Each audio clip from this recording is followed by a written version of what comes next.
ሻሎም ቅዱሳን እንዴት ናችሁ? ቆይታችሁ እንዴት ነበር? ሰላም ነው? ሁሉ ሰላም ነው? እግዚአብሔር ይመስገን። እንግዲህ ዛሬም ጌታ በእድሜያችን ላይ ይሄንን ቀን ጨምሮ እንደገና እንድንገናኝ እግዚአብሔር እድል ሰጥቶናል። መቼም እድል የሚሰጥ እግዚአብሔር ነው። ባገኘነው አጋጣሚ ሁሉ የእግዚአብሔርን መልካምነት የተሰጠንን የወንጌል እውነት ከመናገር ወደ ኋላ አንልም። እንግዲህ ሳምንት በሌላ መልእክት ተገናኝተን ነበር። ዛሬ ደግሞ እግዚአብሔር በሰጠኝ በሌላ ሐሳብ ላይ እንወያያለን።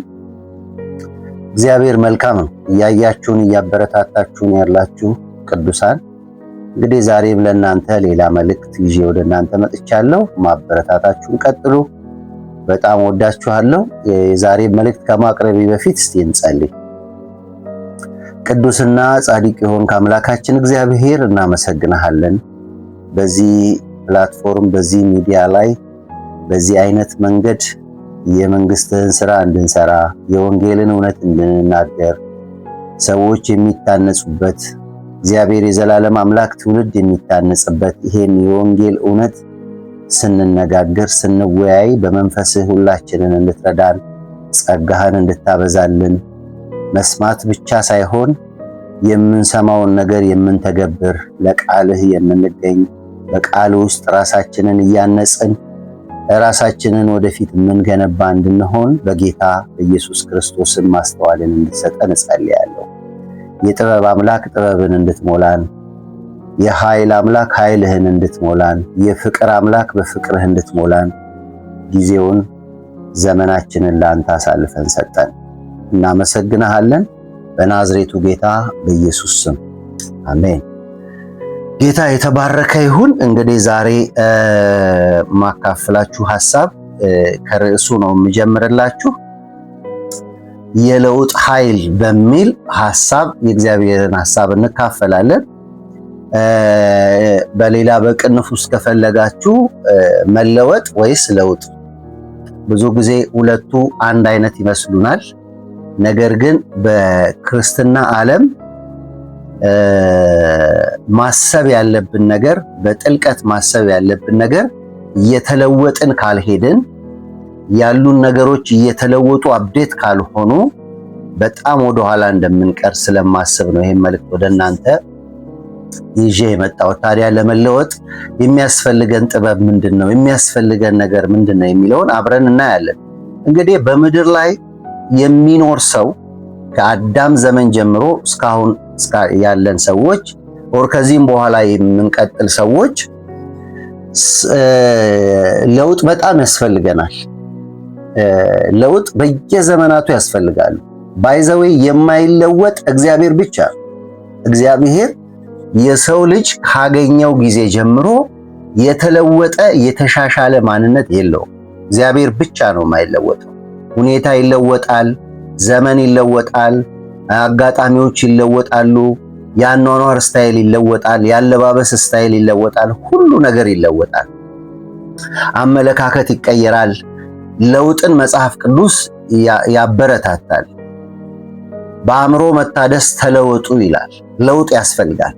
ስለዚህ ስለ ለውጥ ከኖርንበት እስካሁን እያሳለፍን ካለናቸው ጉዳዮች ቆም ብለን ልናስብ፣ ምንድነው እኔ ጋር ያልተለወጠ ነገር?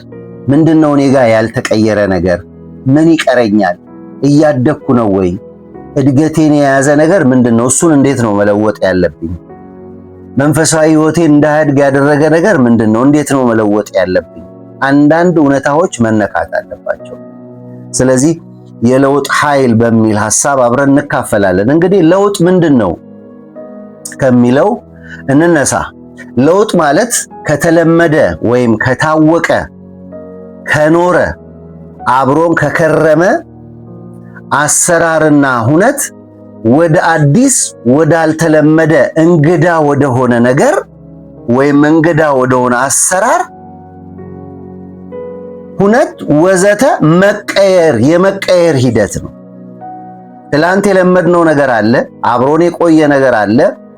ከዛ ከኖርነውና ካወቅነው ነገር ከለመድነው ነገር እንግዳ ወደሆነ ነገር አዲስ ወደሆነ ነገር የመቀየር ሂደት ነው ለውጥ። ይህን በደንብ እንድናስብ እፈልጋለሁ። በተቀየረ አእምሮ፣ በተቀየረ አስተሳሰብ፣ በእግዚአብሔር ቃል በተቃኘ፣ በጸሎት በተቃኘ ልጅነት አለ። ባይዘዌ በእግዚአብሔር ቤት ውስጥ ሕፃንነት አለ፣ ከዛ ልጅ መሆን አለ፣ መጎልበት አለ፣ ወተት የምንጠጣበት ሲዝን አለ፣ አድገን ደግሞ አጥንት የምንቆረጥምበት ነገር አለ፣ ዘመን አለ። በሰዎች እርዳታ በሰዎች ድጋፍ የምንቆምበት ጊዜ አለ፣ በራሳችን የምንቆምበት ጊዜ አለ። ጌታ ኢየሱስ ክርስቶስ በምድር ላይ በነበረ ጊዜ ከደቀ መዛሙርቱ ጋር ሲያሳልፍ የወተት ዘመን ነበራቸው። ከሱ ጋር የሚከራከሩበት ነገሮች የማይገባቸው ጊዜ። የደቀ መዛሙርቱን ሕይወት ስታዩ በጣም በብዙ ውጣ ውረድ ያለፈ ነበር የነበራቸው አስተሳሰብ። ግን ጌታ ኢየሱስ ክርስቶስ አሰልጥኗቸው ከሄደ በኋላ እያንዳንዱ ቀን ለነሱ የለውጥ ምዕራፍ ነበር። ሞትን የሚፈሩ ሰዎች ሞትን ደፈሩ። የጌታን የኢየሱስ ክርስቶስን ስም መጥራት ይቀርና ከሱ ጋር ናችሁ ሲባሉ እንኳን ወደ ክህደትና ወደ አልተፈለገ ነገር ብቻውን ትተውት ይሄዱ የነበረው እናንተ የሰቀላችሁትን ማለት ጀመሩ። አያችሁ፣ እድገት ከለውጥ ጋር አብሮ የሚመጣ፣ ለውጥ ከእድገት ጋር አብሮ የሚመጣ ነገር። አስተሳሰብ ማደግ አለበት፣ መለወጥ አለበት። ስለዚህ ዛሬ እኔና እናንተ የለመድነው የጸሎት ሕይወት አለ፣ የለመድነው የእግዚአብሔር ቃል ንባብ ስታይል አለ። በሱ መቀጠል ለውጥን ወደ ሕይወታችን አያመጣም። መቅረብ ያስፈልጋል።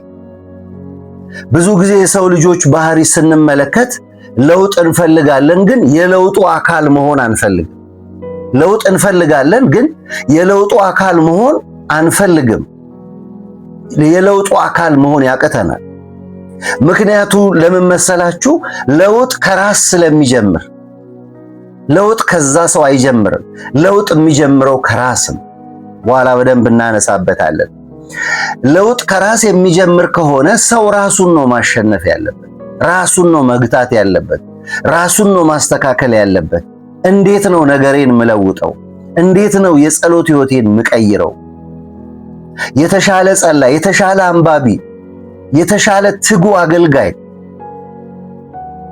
እምሆነው እንዴት ነው ብሎ ማሰብ ካልቻለ በእውነት ወዳጆቼ ለውጥ ወደ ሕይወቱ አይመጣም።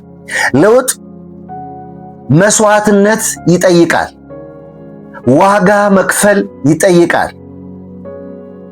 ብዙ የለመድናቸውን ነገሮች ያስጥለናል። የኖርነውን እንዳንለውጥ፣ አብሮን ተጣብቆ የኖረውን እውነት እንዳንለውጥ የሚያደርገን የራሳችን ማንነት አለ። ከባህል የለመድነው፣ ከሁኔታ የለመድነው፣ ከቤተሰብ የወረስነው፣ ከማህበረሰብ የወረስናቸው ነገሮች አሉ። አስተሳሰባችን፣ ንግግሮቻችን፣ የአኗኗር ዘይቤያችን ሰው ምን ይለኛል በሚል አጥር ውስጥ በማደጋችን ተለውጠን ለሌሎች የለውጥ ምክንያት መሆን አንችልም። ወዳጆቼ ለውጥ መስዋዕትነት ስለሚጠይቅ፣ ዋጋ ስለሚያስከፍል ከለመድናቸው ነገሮች መላቀቅ ያስፈልገናል። ዝም ብለን እስቲ በማስተዋል ጸሎት አንድ አይነት ሲሆን አሁን ቤተክርስቲያኑ ስታዩ ተመሳሳይ ንግግሮች እንሰማለን። እውነት ጸሎት ያ ብቻ ነው ወይ? የለመድናቸው ነገሮች እግዚአብሔር በዛ መንገድ ብቻ እንደሚሰራ ማሰብ። እግዚአብሔር ሁልጊዜ አዲስ ምንጭ አለው፣ አዲስ በሮች አሉት፣ አዲስ ልምምዶች አሉት። ስለዚህ ባህላችንን ስለሚያስጥለን፣ ወጋችንን ስለሚያስጥለን፣ ከቤተሰብ የወረስነው ከማህበረሰብ የወረስናቸው አጉል አስተሳሰቦች፣ አጉል የአኗኗር ስታይሎች ስላሉ ከነሱ ነገሮች ላለመላቀቅ ለውጥ ወደ ሕይወታችን እንዲመጣ አናደርግ። ስለዚህ ጠብ የሚል የክርስትና ሕይወት፣ እልፍ የሚል የአኗኗር ዘይቤ፣ እልፍ የሚል አስተሳሰብ አይኖረንም ማለት። እባካችሁ አንዳንዱ ነገር መፈተሽ አለበት። አንዳንድ ጸሎታችን መፈተሽ አለባቸው። አንዳንድ መንፈሳዊ ዲሲፕሊኖቻችን መፈተሽ አለባቸው። አንዳንድ የክርስትና ሕይወታችን መፈተሽ አለባቸው። ማን ነው ጽፎ የሰጠን? ሁሉ እንዴት አንድ አይነት ይሆናል? ሁል ጊዜ እንዴት ተመሳሳይ ልምምድ ይኖረናል? አያችሁ፣ አሁን ተንበርክኮ በመጸለይና ቆሞ በመጸለይ መካከል ያለው ልዩነት እንኳን ብናይ እግዚአብሔር የሰማን ተንበርክከን ስንጸልይ ብቻ አድርገን የምናስብ ሰዎች ልንኖር እንችላለን። ወክ እያረጉ መጸለይ ማን ነው የሚከለክለን? በመሬት ላይ ድፍት ብለን በደረታችን ተኝተን ማን ነው መጸለይ የሚከለክለን? ተንበርክኮ መጸለይን ማን ነው ጽፎ የሰጠን? ጥሩ ነው ተንበርክኮ መጸለይ።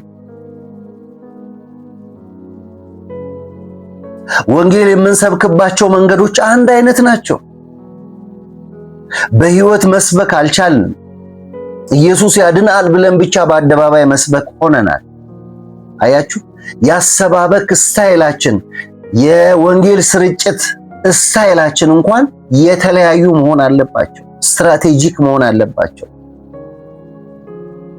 በተለይ አሁን እየተረሳ ያለ የወንጌል ስርጭት አንዱ ፍሬንድሺፕሊ ወንጌል ስርጭት፣ ጓደኛ በማድረግ ገንዘብ በማድረግ። ስለዚህ እነዚህ የለመድናቸው ነገሮች እሱ ብቻ አጥር ውስጥ አስገብተናቸው የሆነ ቦክስ ውስጥ ገብተን ክርስትና ያ የሚመስለን፣ አኗኗር ያ የሚመስለን፣ አገልግሎት ያ የሚመስለን በጣም ብዙ ነገሮች ያሉ። ቲንክ አውት ኦፍ ቦክስ ይላሉ ፈረንጆች። ካለንበት አጥር እንውጣ። ስለዚህ ለውጥ መስዋዕትነትን፣ ዋጋ መክፈልን ስለሚጠይቅ ብዙ ሰው መለወጥ አልቻለም። ለውጥ ይፈልጋል ግን መለወጥ አይፈልግም። የሆነ ጉባኤ ላይ እስቲ ለውጥ የምትፈልጉ ሲባል በጉባኤው ውስጥ ያሉ ሰዎች በሙሉ እጃቸውን አወጡ። ለውጥ የምትፈልጉ ሲባል እሺ አውርዱ አለ። መለወጥ የምትፈልጉ ሲባል አንድም ሰው እጁን አላነሳ። ለምን?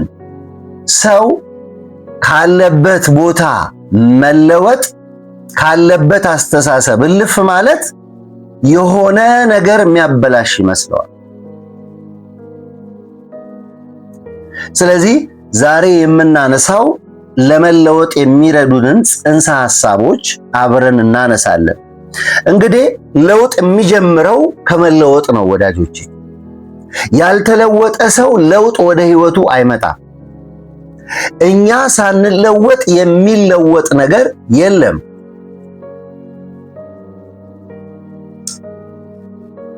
ወደ ራሳችን የሚያሳየንን መነጽር ማድረግ አለብን። ብዙ ጊዜ የምናደርገው መነጽር ወደ ውጭ የሚያሳየን የሌሎችን ለውጥ እንድናይ የሚያደርግ የተለወጠ አስተሳሰብ፣ ለለውጥ ልባቸውና አእምሯቸውን የከፈቱ ሀገራት የት እንደደረሱ እናውቃለን። ዛሬ የኛም መሪዎች የኛም አንዳንድ አሁን ያለን እንትን ስናይ ለመለወጥ በሚደረግ እንቅስቃሴ እኔና እናንተ እንኳን በዚህች አጭር ዘመን በሀገራችን ኢትዮጵያ ላይ ራሱ ምን ያህል ለውጥ እንዳለ ምስክሮች ነን። ለውጥ ያስፈልገናል። አእምሮ መለወጥ ያስፈልጋል። ለውጥ የሚጀምረው ከመለወጥ ስለሆነ ሰው ለውጥን የሚፈልግ ከሆነ ራሱን መለወጥ አለበት። ወደ ራሱ ወደ ውስጡ ማየት አለበት። የት ነው ያለሁት? ምን መሰረት ላይ ነው የተተከልኩት? እንዴት ነው ምጸልየው? ቃሉን እንዴት ነው ማነበው? ለምንድን ነው እያገለገልኩ ያለሁት? አእምሯችን መለወጥ አለበት።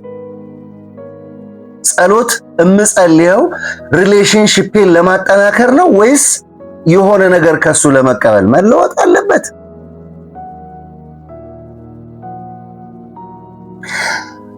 ሰው ሁሉ የተቃውሞ ጸሎት ጊዜ አይታችሁ እንደሆነ በቤተክርስቲያንም በግልም ሰው ሁሉ በኃይል ይጸልያል። የንስሐ ጸሎት ላይ ግን የለንበት። የምስጋና ጸሎት ላይ ግን የለንበት። የለመድናቸው ስርዓቶች አሉ፣ የለመድናቸው ስታይሎች አሉ። እነዛ ነገሮች እውነት ነው ብለን ያስቀመጥናቸው በጣም ብዙ ነገሮች አሉ። ስለዚህ ለለውጥ የሚረዱን ጽንሰ ሐሳብ የመጀመሪያው ለውጥ የሚጀምረው ከራስ ስለሆነ ወደ ራስ መመልከት። የት ነው ያለሁት? ምን መሰረት ላይ ነው የቆምኩት? ዲሲፕሊኔ ምን ይመስላል? የክርስትና ህይወቴ ምን ይመስላል? አገልግሎቴ ምን ይመስላል? ከማህበረሰቡ ጋር ስኖር እንዴት ነው እየኖርኩ ያለሁት? ምን መሻሻል አለበት? ምን መለወጥ አለበት? ኖርማል ከሆነ ሁሉ ነገር ኖርማል፣ ክርስትናን ከቤተሰብ የወረስነው ሃይማኖት ከሆነ ሃይማኖት እንደሆነ በክርስትና ውስጥ ያሉ በረከቶችን ሳናገኝ እንወርዳለን። ክርስትና ግን እንደሱ አይደለም። በየቀኑ የእግዚአብሔርን ሐሳብ መካፈል፣ በየቀኑ የእግዚአብሔር አጀንዳ ላይ መገኘት። ምን ልስራ? የት ልዋል? ማጋ ልሁን? ምን ሐሳብ አለ? ምን አጀንዳ አለ? ዛሬስ እግዚአብሔር ምን አምሮሃል? በእኔ ሕይወት ምን ልሰራ አስበሃል? ፈቃድህን እንዴት ነው መፈጸም ያለብኝ? ዕለት ዕለት ክርስትና የየዕለት ነው። የሆነ ቦታ ስታክ አድርጎ የሚቆም አይደለም። ስለዚህ ለውጥ የሚጀምረው ከመለወጥ ከሆነ እኛ ሳንለወጥ የማይለወጥ ነገር ከሌለ እኛ ላይ እንስራ፣ እኔ ላይ ልስራ። መነጽሩ ወደ ራሴ ያሳየኝ። ሁለተኛው ፖይንት ራስን ለመለወጥ በጣም ወሳኝ ብዬ ለእናንተም እኔም አብረን እንድናነሳ የፈለግኩት ራስን ለመለወጥ የሚቻለው በእግዚአብሔር ቃል። የእግዚአብሔር ቃል የሕይወት ብርሃን፣ የእግዚአብሔር ቃል ለመንገዳችን ብርሃን። የእግዚአብሔር ቃል ውስጥ የሌለ እውነት የለም። አስጥለውናል። ይሄን የመጽሐፍ ቅዱስ እውነት ይሄን የመጽሐፍ ቅዱስ እውነት ሰዎች አስጥለውናል። ወዳጆቼ ይሄ ቃል መርህ ነው። ምድር የተመሰረተችበት ቃል ነው። የእግዚአብሔር እስትንፋስ ነው። ክርስትና ያለው እዚህ ውስጥ ነው። ትጋት ያለው እዚህ ውስጥ ነው። ኑሮ ያለው እዚህ ውስጥ ነው። ቅድስና ያለው እዚህ ውስጥ ነው። እግዚአብሔርን መውደድ ያለው እዚህ ውስጥ ነው። ትጋት ያለው እዚህ ውስጥ ነው። ቃሉ ትልቅ የለውጥ ኃይል ነው። የእግዚአብሔርን ቃል እንደሚገባ የሚያነቡ ሰዎች በየቀኑ ኑሯቸውና ሕይወታቸው ላይ ለውጥ አለ። ለሁሉ ዕውቀቶች አቅጣጫ ይሰጣል። ስለ ጸሎት ብትሉ ቃሉ አለ። ሳታቋርጡ ትጉና ጸልዩ። ወዳጅነታችሁ እንዲጨምር ጸልዩ። ለሚያስፈልጋችሁ ጉዳይ ጸልዩ። አቅጣጫ ያሳያል መጽሐፍ ቅዱስ። ስለ ኑሮ እንዴት መኖር አለበት አንድ አማኝ ቃሉ ያሳያል።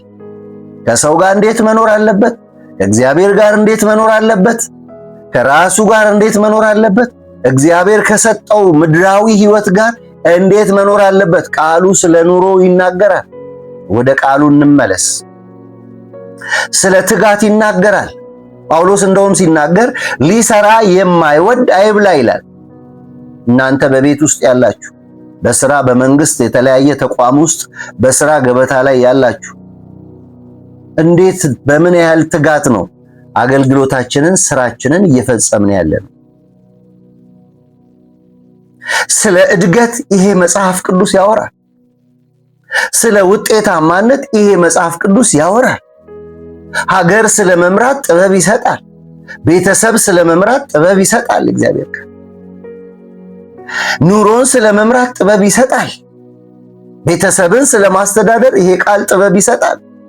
የእግዚአብሔር ቃል የጎደለው ቤቱን መምራት አይችልም። የእግዚአብሔር ቃል የጎደለው ሀገሩን መምራት አይችልም። የእግዚአብሔር ቃል የጎደለው ሰው ኑሮ አይሻሻልም፣ ንግዱ አይሻሻልም። የእግዚአብሔር ቃል ስኪል ነው፣ ጥበብ ነው። የጥበብ ሁሉ መጀመሪያ ነው። የእውቀት ሁሉ ምንጭ ነው።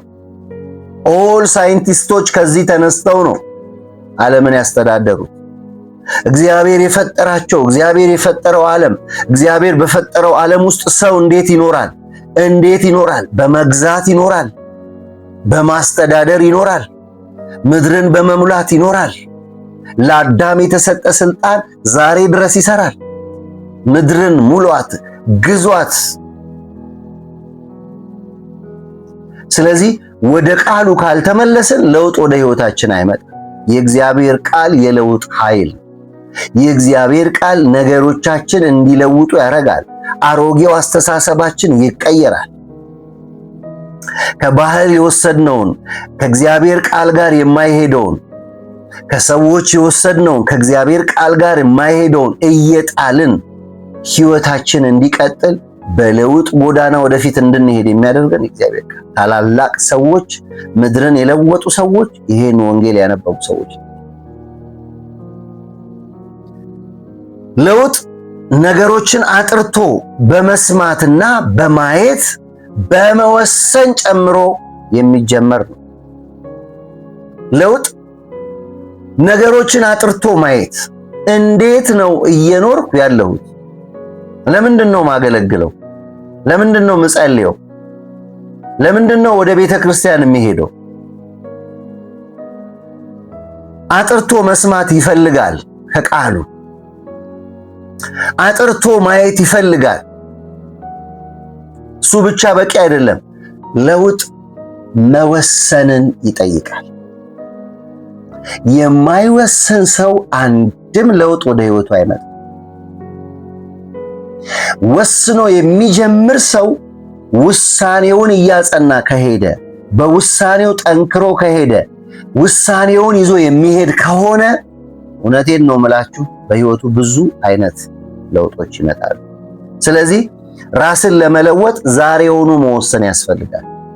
እኔ ማን ነኝ? የት ነው ያለሁት? እንዴት ነው እየሄድኩ ያለሁት? ምን እየሰራው ነው? አንዳንዶቻችን በዚህ ምድር ላይ አስተዋጽኦ ለማድረግ መተን ምንም ሳንሰራ እድሜያችን እየሄደ፣ የሚዲያ እድል አግኝተን ትክክለኛውን ወንጌል አንሰብክም። ብዙ አይነት እድሎች እያገኘን ወንጌልን የመስራት እድሎች ብዙ እያገኘን፣ ነገር ግን እድላችንን አንጠቀም። ስለዚህ መወሰን ያስፈልጋል። በዚህ ጉዳይ ላይ እኔ ይሄን ወስኛለሁ ብለን ልንሮጥ ያስፈልጋል። ወዳጆቼ እኛ ነን እንጂ ወደ ለውጥ የምንሄደው፣ ለውጥ ወደኛ አይመጣም። ይሄን በደንብ አስመራችሁኝ እንድሰሙ ፈልጋለሁ። ለውጥ ወደኛ የሚመጣ ነገር አይደለም። እኛ ነን ወደ ለውጥ የምንሄደው። በኋላ አነሳላችኋለሁ ስለ ነህምያ። እኛ ነን ወደ ለውጥ የምንሄደው እንጂ ለውጥ ወደኛ አይመጣም። ደግሜ ደጋግሜ እነግራችኋለሁ። ሩጫ ያስፈልጋል። አንድ ብለን ሁለት ማለት አለብን። ፌል ልናረግ እንችላለን፣ ስታክ ልናረግ እንችላለን፣ ሊበላሽ ይችላል። ተነስተን እንደገና እየወደቅን እየተነሳን፣ እየደከምን እየበረታን፣ እዚህ ወደ ለውጥ እንሩጥ። ለውጥ ወደኛ አይመጣም። እጃችንን አጣምረን ቁጭ ካልን ዝም ብሎ የሚያይ አምላክ ነው። ለመስራትና ለመለወጥ ከተነሳን ግን ነገራችንን ይለውጣል፣ ምሬትን ይሰጠናል፣ ጥበብን ይሰጠናል፣ መንገድ ያሳየናል። ስለዚህ ለውጥ ወደኛ የሚመጣ ነገር ሳይሆን እኛ ወደ ለውጥ የምንሄድ ነን። ፈጽሞ ለውጥ ወደኛ አይመጣም። ለውጥ በቀጠሮ የሚጀመር ሳይሆን አሁን የሚጀመር ነው። ዛሬ ነገ የሚባል ነገር የለም ወዳጆች። ብዙ ነገሮቻችን በነገ ተይዘዋል። ነገ ጸልያለሁ፣ ነገ አጠን ተማሪ ገና አይደል ፋይናል ሲደርስ ይላል። አገልጋይ ቀጠሮ ከያዘበት ጊዜ ጀምሮ ምን ማድረግ አለብኝ፣ ምን ምግብ ማዘጋጀት አለብኝ ብሎ ማሰብ ያለበት ቀኑ ሲደርስ አይደለም። ብዙ ጊዜ ቀጠሮ ነው የምናስቀምጠው። ይሄን ነገር በዚህ ጊዜ፣ ይሄን ነገር በዚህ ጊዜ። ዛሬ ጀምሩት። በቀጠሮ የሚመጣ ሳይሆን ዛሬ በመወሰን የሚጀመር ነው። ዛሬ ምን ላድርግ? እያደገ የሚመጣ ጥሩ ጸላይ ለመሆን ዛሬ በ20 ደቂቃ ጸሎት መጀመር አለብን። ጥሩ አንባቢ ለመሆን ዛሬ በ10 ደቂቃ ንባብ መጀመር መቻል አለብን። ፈረንጆች ምን ይላሉ? you think big do small act ነው ይላሉ። ትልቅ ነገር አስቡ፣ ግን ያ የጀመራችሁትን ነገር በጥቂቱ ዛሬ አሁን ጀምሩ ይላል። ለውጥ በቀጠሮ ሳይሆን አሁን የሚጀመር ነው። ምን መለወጥ ትፈልጋላችሁ?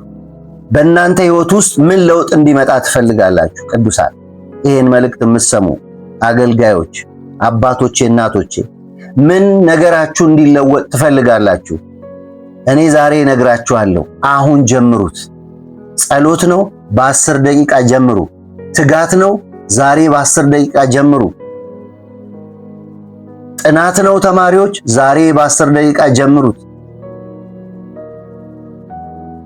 ዛሬ ያልጀመርነው ነገር ነገ ለውጥ አይመጣም። ሐሳብ ብቻ ሆኖ የሐሳብ ሰው ሆነን ምንም አስተዋጽኦ ሳናረግ እናልፋለን። ብዙ ሰው በሐሳብ ኢንጂነር ነው። ብዙ ሰው በሐሳብ ጸላይ ነው። ብዙ ሰው በሐሳብ አንባቢ ነው።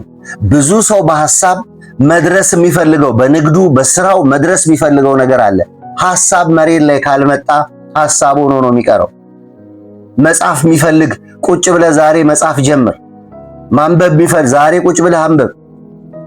ለውጥ በቀጠሮ የሚመጣ አይደለም፣ አሁን የሚጀምር ነው። እንጀምረው፣ እያደገ ይመጣል።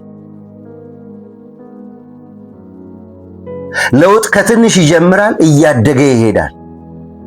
በጣም ከትንሽ የሚጀምር ለውጥ ነው ለውጥ ሆኖ የሚታየው። አንዳንድ ለውጦች በአቋራጭ መንገድ የሚመጡ አሉ፣ ግን ፌል እያደረገ ነው የሚመጣው።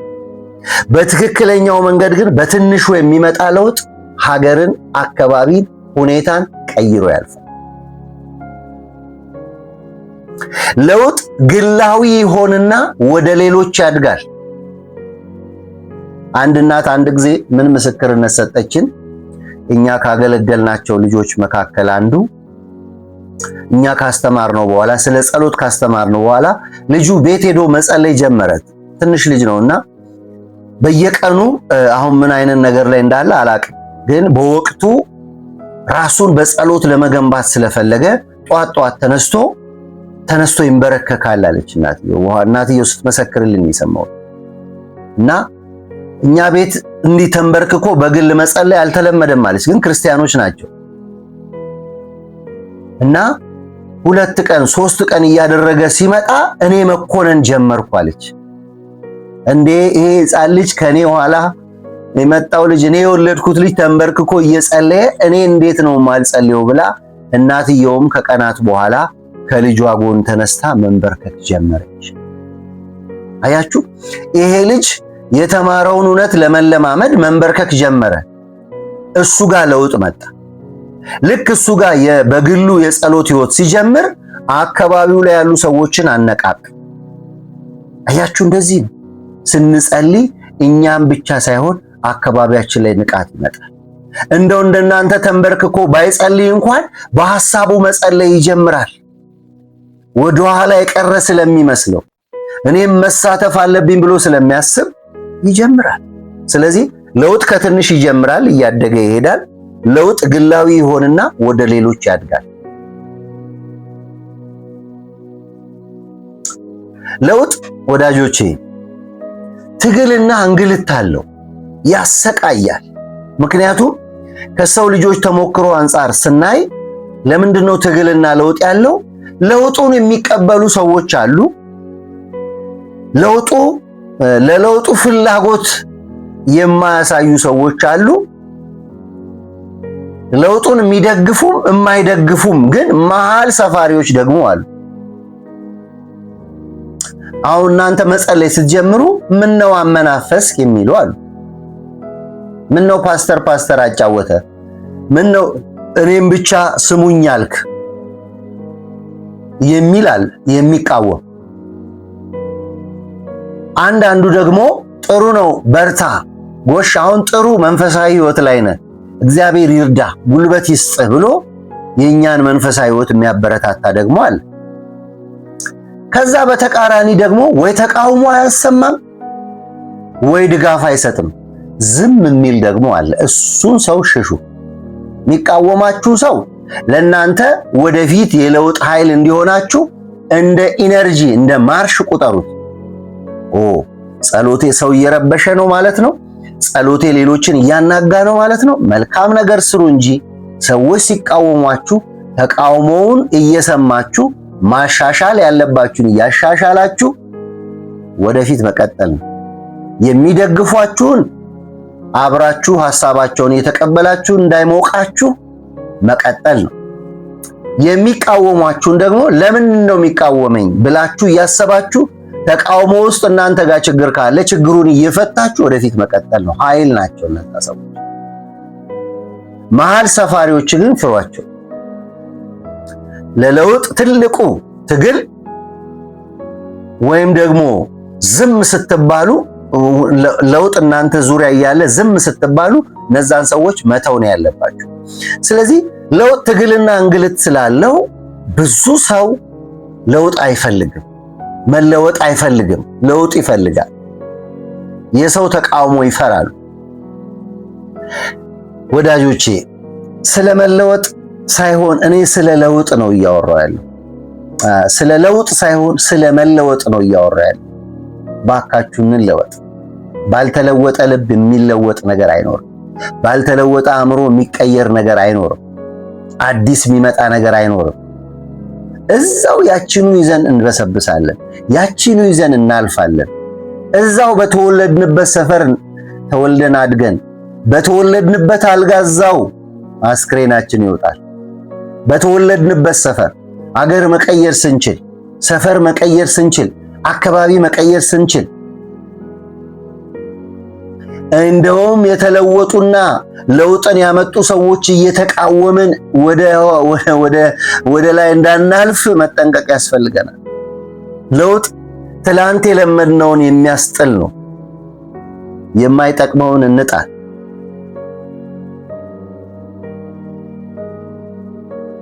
የማይጠቅመውን እንጣል።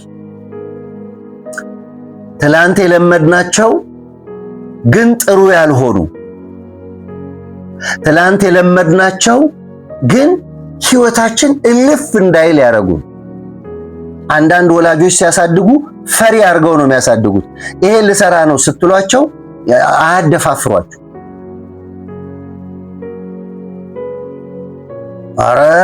አረ ስሜን ልታሰድቢ፣ አረ እንደዚህ ልታረጊ፣ እሱን በጣም መፈተሽ ያስፈልጋል። ስለዚህ ለውጥ ትላንት የለመድነውን ነገር የሚያስጥል ነው። የማይጠቅመውን እንጣል። ለውጥ ሁሉን ነገር ያጋልጣል፣ ደካማንም ብርታትንም። ስለዚህ አንፍራ። መፍራት አያስፈልግም። የሚፈራ ሰው ለውጥ ወደ ህይወቱ አይመጣም። የሚፈራ ሰው አንድ ነገር በሰፈሩ ለውጥ ሳይኖር ያልፋል። ለውጥ ጠቃሚም ነው ጎጂም ነው። ጠቃሚው እንዲቀጥል ያደርጋል፣ ጠቃሚ ያልሆነው ደግሞ እንዳይቀጥል ያደርጋል ለውጥ። ስለዚህ የሚጠቅመውን ብቻ እናስቀጥል። እኔና እናንተ ፈረንጆች ምን ይላሉ መሰላችሁ? አንድ ነገር ይላሉ ሁልጊዜ፣ የማይለወጥ ነገር ቢኖር ለውጥ ብቻ ነው ይላሉ። የማይለወጥ ነገር የለም። የጸዳ ሰፈር፣ የጸዳ ሀገር፣ የጸዳ አካባቢ፣ ንጽህናን እንኳን ስናስብ በጣም ኋላ ቀሮች ነው። ቆሻሻ የምናበረታታ ሀገር እኮ ነን እኛ ኢትዮጵያውያን።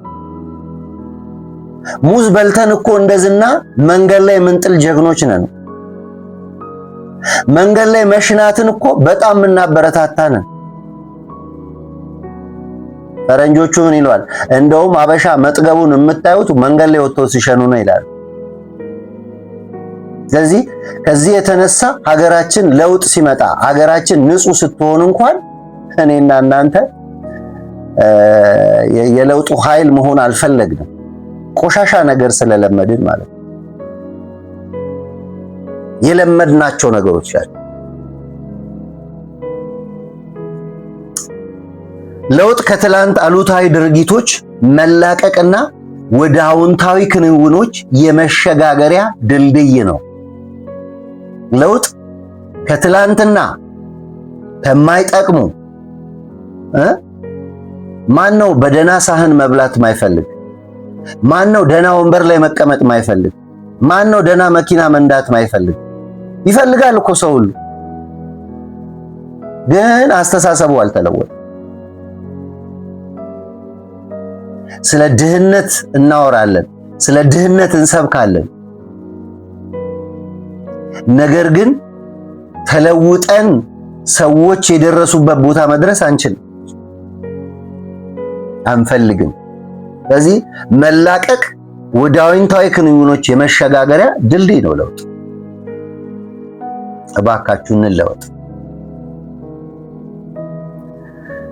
ለመለወጥ ከወሰንን ዛሬ ይህንን መልእክት የምትሰሙ እነዚህን ተግባራቶች እስቲ እናድርጋቸው። ስለ ለውጥ ብዙ አውርቻለሁ፣ ግን እነዚህን ፖይንቶች ካደረግን አትሊስት እኔና እናንተ የተወሰነ ለውጥ በህይወታችን ይመጣል። የመጀመሪያው ለመለወጥ ከወሰንን እነዚህን ተግባራት የምናደርገው የመጀመሪያው አንድን ነገር በጥልቅ ማሰብ። በጣም የምወደው የመጽሐፍ ቅዱስ ክፍል ነህምያ መጽሐፍ ልጋብዛችሁ። በጥልቅ ማሰብ። ምን መለወጥ እፈልጋለሁ? ኑሮዬን ነው መለወጥ የምፈልገው? ቢዝነሴን ነው መለወጥ የምፈልገው? መንፈሳዊ ህይወቴን ነው መለወጥ የምፈልገው? ከሰዎች ጋር ያለኝን ማህበራዊ እሴት ነው መለወጥ የምፈልገው? የትኛውን ነገር መለወጥ ትፈልጋለህ ወንድሜ? መለወጥ የምትፈልገውን ነገር በጥልቅ ማሰብ ምን ማለት ነው? ከነህምያ ታሪክ ላንሳላችሁ። ትክክለኛ መረጃ ከትክክለኛ ምንጭ መያዝ የመጀመሪያው ፖይንት እሱ። የእስራኤል ቅጥር እንደፈረሰ፣ እስራኤል እንደፈረሰች፣ ቅጥሯም እንደተበላሸ ነህምያ ከትክክለኛ ሰዎች መረጃ ሰማ። ለምንድነው እንደዚህ የወደኩት? ለምንድነው ይሄ የሆነው? ይሄ ነገር በህይወቴ ያልመጣው ለምንድነው? መጀመሪያ መረጃ ያዝ። ከዛስ ምንጩን መያዝ። ስለሰማነው ነገር፣ ስላየነው ነገር፣ መለወጥ ስለምንፈልገው ነገር መጀመሪያ ማንጸባረቅ ያለብን ስሜታችንን። ስሜቱ ተቀየረ። የነህምያ ፊት ተቀየረ። ቁጣ ውስጡ ተሞላ። ሐዘን ውስጡ ተሞላ። እኔ እዚህ በተደላደለ ቤት ውስጥ እኖራለሁ፣ የእስራኤል ቅጥር ፈርሶ። ፊቱ ላይ ሐዘን ይታያል። ደስታ ፊቱ ላይ የለም። መጀመሪያ ሰው ስሜቱን ነው መለወጥ ያለበት። ያበሳጨናል ወይ? አለመጸለዩ የሚያበሳጨው ክርስቲያን ማን ነው? መጽሐፍ ቅዱስ ስለማንበቡ የሚያበሳጨው ክርስቲያን ማን ነው? ከዛ ይጀምራል። ከስሜት ይጀምራል። ትርፋማ አለመሆኑ የሚያበሳጨው እቺን የሰጠኸኝም ብሎ ይዞ ነው መቀጠል የሚፈልገው። እቺን በላ ብለህ ደግሞ ራቴን እንዳትከለክለኝ እያለ ማለት ነው። እሱ ብቻ አይደለም፣ ስሜትን ማንጸባረቅ ብቻ አይደለም። ከነህምያ ህይወት የምናየው በጥልቅ ማሰብ የሚለውን በደንብ እያስረዳል። ተግባራዊ እርምጃ ምንድነው ያደረገው? ሰማ፣ ትክክለኛ መረጃ ያዘ። ቅጥሩ ፈርሷል። ከትክክለኞች ሰው ሰማ፣ ያዘ። ከዛ በኋላ ስሜቱ ተቆጣ። ስሜቱ ተቆጥቶ ብቻ ግን አልቀረም። እርምጃ፣ ተግባራዊ እርምጃ። የመጀመሪያው ተግባራዊ እርምጃ ምንድነው? ጸሎት። ጸለየ፣ አጥብቆ ጸለየ። ኃያሌ ቀናት ጸለየ። በጾም ጸሎት የእግዚአብሔርን ፊት ፈለገ። ይሄን ነገር መለወጥ እፈልጋለሁ። ስሜቱ እኔ ጋ ብቻ እንዲቀር፣ ስሜት ሆኖ ብቻ እንዲቀር አልፈልግም። ቅጥሩን መስራት እፈልጋለሁ። ቅጥሩን ስሰራ ግን አብረኸኝ እንድትቆም እፈልጋለሁ የሚል የጸሎት ንቅናቄ ውስጥ ገባ። ምን መለወጥ ትፈልጋለህ? ቢዝነስ እንዲለወጥ ትፈልጋለህ? አገልግሎት እንዲለወጥ ትፈልጋለህ? ወንድሞቼና እህቶቼ፣ አባቶቼና እናቶቼ ይሄን መልእክት የምትሰሙ መለወጥ ትፈልጋላችሁ? እግዚአብሔር እንዲለውጣችሁ ትፈልጋላችሁ? የመጀመሪያው ፖይንት መለወጥ እፈልጋለሁ ብለን ጸሎት መጀመር። አጥብቀን መጸለይ። ኃያሌ ቀን ጸለየ።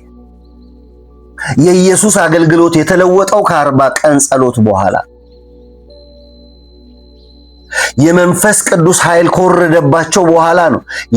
ከጸለዩ በኋላ ነው እነዛ ሰዎች ነገራቸው የተለወጠው ሐዋርያት። ስለዚህ ጸለየ። እሱ ብቻ አልቆመም። መጸለይ ብቻ በቂ አይደለም። ከዛ የትብብር መንፈስ ፈጠረ። እኔ ብቻዬን ይሄን ነገር መስራት አልችልም። እኔ ብቻዬን ይሄን ነገር መለወጥ አልችልም። ስለዚህ አብረውኝ የሚሰሩ ሰዎች መፍጠር አለብኝ። ነህምያ ብቻውን አይደለም ቅጥሩን የሰራው። የተቃወሙ ሰዎች እነ ጦቢያና ሰንበላጥ በዛ በኩል ስለተቃወሙት ብቻውን አይደለም የሰራው። የትብብር መንፈስ ፈጠረ። እንደውም በደንብ ስታጠኑ ክፍሉን ከ6000 ሰዎች በላይ አብረውት እንደተባበሩ አንዳንድ የመጽሐፍ ቅዱስ ጥናት ውስጥ እናገኝ። የትብብር መንፈስ ፈጠረ። ሰዎችን አስተባበረ። ብቻውን እንደማይወጣው ብቻውን እንደማይለውጠው ስላሰበ ጸለየ፣ ተቆጣ፣ ስሜቱ አዘነ፣ ውስጡ ሐዘን ገባ፣ ጸለየ፣ የትብብር መንፈስ ፈጠረ። አያችሁ፣ ለለውጥ ስቴፕ ማድረግ አለብን። በትክክለኛው በጥልቀት ማሰብ። እነዚህን ነገሮች ሁሉ ጨርሶ ነው የተነሳ። አስተባብሮ ሰራ። ለተግዳሮት እጅ የማይሰጥ ሆነ። በጥልቀት ማሰብ ማለት ምንም ነገር ቢመጣ ማንም ቢመጣ እግዚአብሔር ካስጀመረኝ ከዚህ ከፍታ አልወርድም የሚል ጥብቅ ወገቡን አሰረ። ቆራጥ ዓላማ ይዞ ተነሳ። ወስኖ ተነሳ። ተግዳሮት አለ? አዎ። እጅ አልሰጥም። እሱ ብቻ አይደለም፣ ከምቾት ቀጠና ወጣ። ጠጅ ማሳለፍ ለሱ መልካም፣ በቤተ መንግስት ውስጥ መኖር ለሱ መልካም። ከምቾት ቀጠና ወጣ። አያችሁ፣ ቅጥር የተሰራው ከቤተ መንግስት በመውጣት። ማን ነው ዛሬ ቅጥሩን ለመስራት ካለበት ምቾት ቀጠና የሚወጣ? ካልወጣ ለውጥ ወደ ህይወት አይመጣም። እዛው ጠጅ ቀጂ እንደሆነ ይቀር ነበር። ዛሬ ይኸው እኛ ዘመን ድረስ ታሪክ የሆነን ነገር ነህምያ ሰርቶልናል። ከምቾት ቀጠና ወጣ። የነገሩን ከባድነት በእችላለው መንፈስ ጀመረ። የሰማይ አምላክ ያከናውንልናል፣ እኛም ባሪያዎቹ ተነስተን እንሰራለን። እችላለሁ ብለህ የወጣኸውን ነገር፣ ጸልየ የወጣኸውን ነገር፣ አስበ የወጣኸውን ነገር፣ ከሰዎች ጋር ተማክረ የወጣውን ነገር፣ ስሜትህን ሙሉ ተቆጣጥሮት ይዘህ የወጣኸውን ነገር የሰማይ አምላክ ብለህ ከወጣ አምላክ እግዚአብሔር አያሳፍርሽም። ለ140 ዓመት ፈርሶ የቆየውን ቅጥር ስነ ልቦናና ተግዳሮቶችን በመቋቋም ጦቢያና ሰንበላጥን ተግዳሮቶቻቸውን በመቋቋም ፖለቲካዊ ቀውስ ነበር፣ መንፈሳዊ ቀውስ ነበር፣ ማህበራዊ ቀውስ ነበር፣ ኢኮኖሚያዊ ቀውስ ነበር። እነዚህን ቀውሶች ሁሉ ተቆጣጥሮ ነህምያ ቅጥሩን ሰራ። በ52 ወር በ51 ቀን ሰርቶ ጨረሰ። 141 ዓመት ፈርሶ የቆየውን ቅጥር መስራት የተቻለው ነህምያ በጥልቀት በማሰብ ስለተነሳ። ነህምያ ዛሬ የለም፣ እኔና እናንተ አለ። መለወጥ የምትፈልገው ነገር ምንድነው? መጀመሪያ ስሜትህ ላይ እናንጸባርቅ።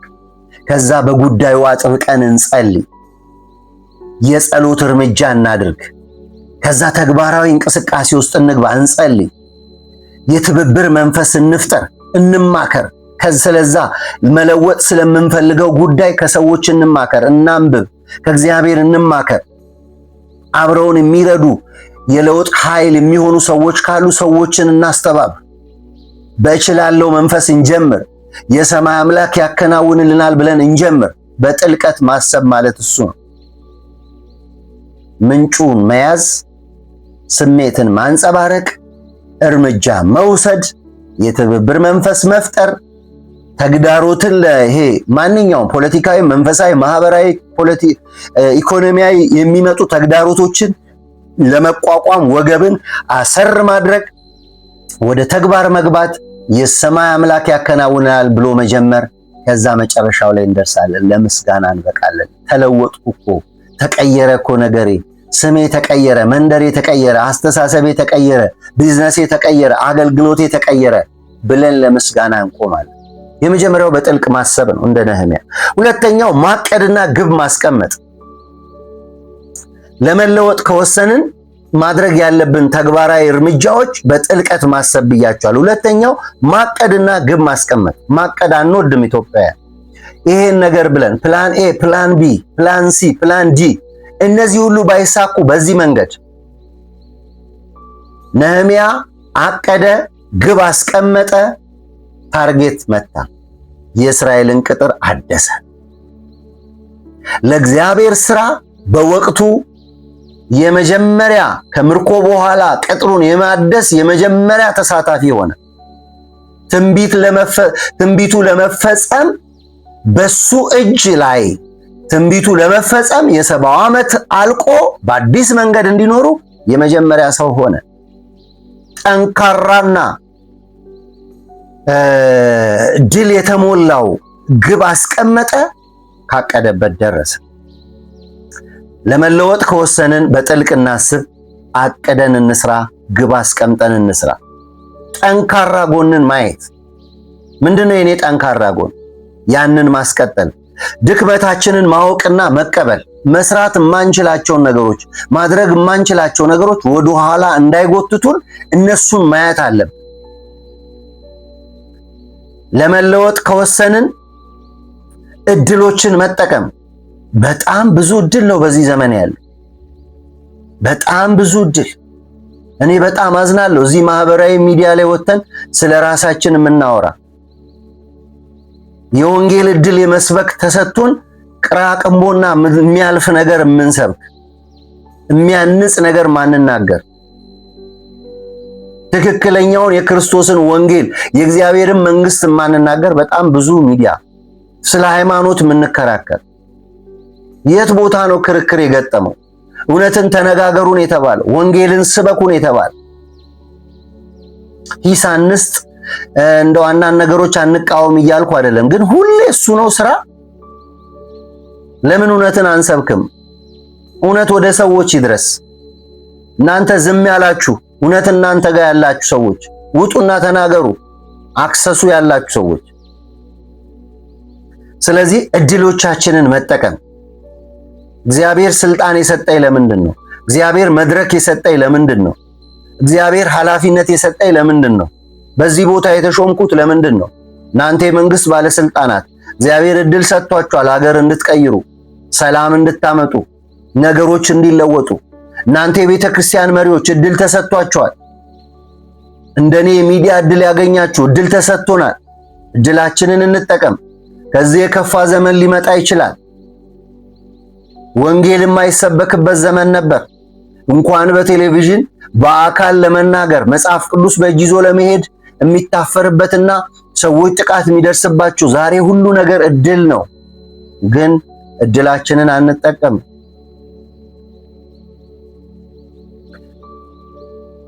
ለመለወጥ ከወሰንን ተግባራዊ ልናደርግ የሚገባው ሌላው እስከ መጨረሻ ድረስ ለመሄድ ቆራጥ ውሳኔ ማድረግ። ነህምያ እስከ መጨረሻ ለመሄድ ወሰነ። ቅጥሩ ተሰርቶ እስኪያልቅ ድረስ ለመሄድ ወሰነ። ዛቻ አላስፈራራውም፣ ደብዳቤ አላስፈራራውም፣ የነጦቢያና ሰንበላጥ ፉከራ አላስፈራራውም። ሄደ፣ ለወጠ፣ ቆራጥ ሆኖ እስከ መጨረሻ ሄደ።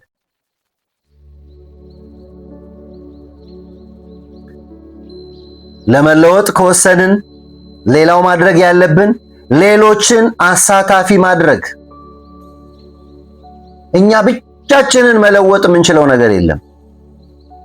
በጥበብ እንዴት ነው ይህን ነገር መለወጥ መቻል ያለብን?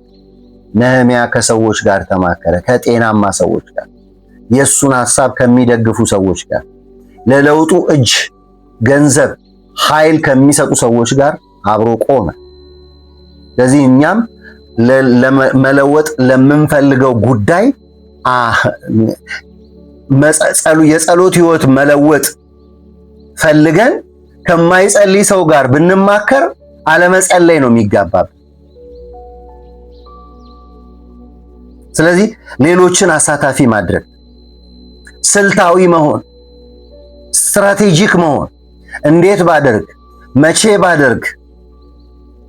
አንዳንድ ጊዜ ስልታዊ ባለመሆን ምክንያት ብዙ ነገር በሐሳብ ደረጃ፣ ለምሳሌ ሰው ከስራ ደክሞት መጥቶ በዚህ ሰዓት እጸልያለሁ ብሎ መነሳት፣ ተኝቶ ተነስቶ መጸለይ።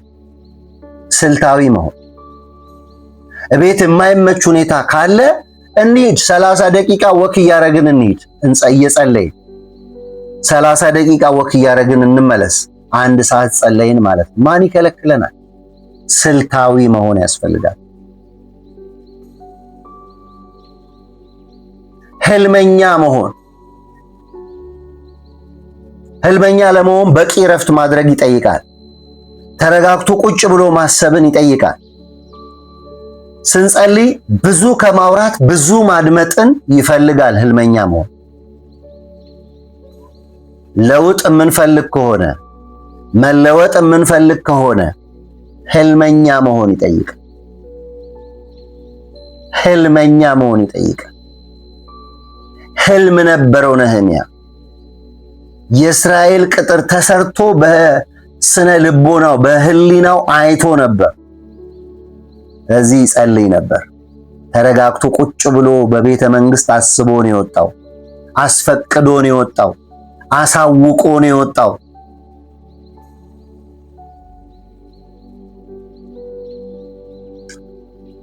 መለወጥ የምንፈልግ ከሆነ መልካም ተጽዕኖ አምጪ መሆን አለብን። ለመለወጥ ከወሰንን መልካም ተጽዕኖ አምጪ መሆን አለብን። ዮሴፍ ሲጎል ቤተ መንግስት ጎደለ። ዮሴፍ ሲጎል ከግብጽ የጎደለ ብዙ ነገር ነው ያለው። ዮሴፍ ከጶጢፋራ ቤት ሲጎል ጎደለ። አችሁ መልካም ተጽዕኖ አምጪ መሆን በስነ ልቦና፣ በንግግር፣ በአስተሳሰብ፣ በአመለካከት ልቆ መገኘትን ይጠይቃል። መለወጥ ከፈለግን ወይም ደግሞ ለመለወጥ ከወሰንን ማድረግ ያለብን ሌላው ነገር ለውጥን የሁል ጊዜ ተግባር ማድረግ። እየተለወጥን ነው የምንሄደው እንጂ አይቆምም። ቤት ሆነን ተሰርተን አላለቅም። አንዳንዶች ገና በጀመሩ ቀን ይጨርሳሉ። ጀምረው ያቆሙ ጀምረው በእኛ ህይወት የቆሙ በጣም ብዙ ነገሮች ናቸው። ትጋት ቆሟል። ቅድስና ቆሟል። ቃሉን ማንበብ ቆሟል። ከቅዱሳን ጋር ህብረት ማድረግ ቆሟል። ለምን? ለውጥ የሁል ጊዜ ተግባር አላደረግነው። አልደረስኩም ገና። ምክንያቱም የክርስትና ልኬቱ ወይም ደግሞ ጫፉ ክርስቶስ ፍጹም ሙላት ላይ መድረስ። ለውጥን የሁል ጊዜ ተግባር ማድረግ። በሚገኙ ስኬቶች ተደላድሎ አለመቀመጥ። ለውጥ ከፈለግን ከፊቴ ላለው ስኬት መዘርጋት አለብኝ። ሐዋርያው ጳውሎስ የኋላዬን እየረሳው ከፊት ላለው እዘረጋለሁ። የኋላዬን የሚለው አንዳንዱ ውድቀት ነው። ከውድቀቴ እየተማርኩ፣ ሁለተኛው ደግሞ የኋላ ውድቀትም አለ ስኬትም አለ። ከውድቀቴ እየተማርኩ ስኬቴ ደግሞ እንዳያቆመኝ እየያዝኩት ለሌላ ስኬት እዘረጋለሁ። አልያዝኩም፣ አልጨበጥኩም፣ አልደረስኩም፣ ገና አልደረስኩም። መንፈሳዊነት ጋር ገና አልደረስኩም። ትክክለኛ የጸሎት ህይወት ጋር ገና አልደረስኩም። ቢዝነስ ንግድ ላይ ገና አልደረስኩም። ስራ አልደረስኩም። የፈጠራ ችሎታዬን ገና አልተጠቀምኩም ብለን ስናስብ ወደፊት በጣም እንሄዳለን። ከፊት ለፊት ለሌላ ስኬት መዘርጋት ያስፈልጋል። መልእክቴን ሳጠቃልል ጥያቄዎችን ልጠይቃችሁ እወዳለሁ። እኔ ለእግዚአብሔር መንግስት ምን አድርጌያለሁ ብለን እስቲ ራሳችንን እንጠይቅ። ከዚህስ በኋላ ምን ለማድረግ አስቤያለሁ? በእግዚአብሔር መንግስት ውስጥ ያለኝ አስተዋጽኦ ምን አይነት ነው? እየተለመነ እያገለገለ እኔ አስተዋጽኦ የሚያደርግ ሰው አለ አስተዋጽኦ እያደረገ ነው ብዬ አላስብም። ከቤት እየተለመነ የሚመጣ አገልጋይ አልገባንም ማለት ነው። ጸልይ እየተባለ የሚጸልይ ጴንጤ፣ አንብብ እየተባለ አንብብ የሚባል ጴንጤ እንዴት ነው የእግዚአብሔር መንግስት ውስጥ አስተዋጽኦ የሚያደርገው? ወደ ቤተ ክርስቲያን ሂድ እየተባለ የሚሄድ ሰው እንዴት ነው በእግዚአብሔር መንግስት ውስጥ አስተዋጽኦ የሚያደርገው? አግኝቼ ነው? እድለኛ ሆኜ ነው? እግዚአብሔር በዚህ በኩል ደግሞ አመንከኝ ብዬ ደስ ብሎኝ ነው መነሳት ያለብኝ እንጂ ለእግዚአብሔር መንግስት ምን አድርገናል? ምን አስተዋጽኦ እያደረግን? ከዚህስ በኋላ እኔ ለተፈጥሮ ሌላ ጥያቄ ልጠይቃችሁ። እኔ ለተፈጥሮ ወር ለፍጥረተ ዓለም ምን አድርጌያለሁ? በሬ ምን ይመስላል? ሰፈሬ ምን ይመስላል? ቤቴ አካባቢዬ ምን ይመስላል? ቆሻሻ የሚጥል ማህበረሰብ ሳይሆን መሆን ያለብን ቆሻሻን የሚጠላ ማህበረሰብ። ምን ለማድረግ አስቤያለሁ? በእውነት አሁን መንግስት እየሰራ ያለውን ነገር መንግስት መስራት ያለበት ነው? ሰፈራችንን ለማጽዳት እኛንን መነሳት ያለብን እንጂ እኔ ለቤተሰቤ ምን አድርጌያለሁ? ምን ለማድረግስ አስቤያለሁ? እነዚህ ነገሮች ለውጥ እቅድ የሚፈልጉ ነገሮች ናቸው። እኔ ለሀገሬ ምን አድርጌያለሁ? ምን ለማድረግ አስቤያለሁ? ሀገርስ እንዳለው ሰው እናስባለን ወይ? ሀገሬ ስላችሁ የሰማዩን አይደለ፣ እዚህ የምንኖርባት ምድር። እኔ ለከተማዬ፣ እኔ ለሰፈሬ ምን አስተዋጽኦ አድርጌያለሁ? እኔ ወደ ህልሜ በሚደረግ ጉዞ ምን አድርጌያለሁ? ህልም አላችሁ መቼም። ህልም የሌለው ሰው የለም። ህልም የሌለው ሰው ካለ እርግጠኛ ሆኜ የምነግራችሁ እሱ እየኖረ አይደለም፣ ሞቷል። ህልም የሌለው ሰው እዚህ ምድር ላይ መኖር የለበትም። ምክንያቱም እግዚአብሔር ያለ ምክንያት ያመጣው ሰው የለም። ወደ ህልሜ በሚደረግ ጉዞ ምን አድርጌያለሁ? ምን ለማድረግስ አስቤያለሁ? እኔ በእውቀት ለመበልጸግ ምን አድርጌያለሁ? ወደፊትስ ምን ለማድረግ አስቤያለሁ?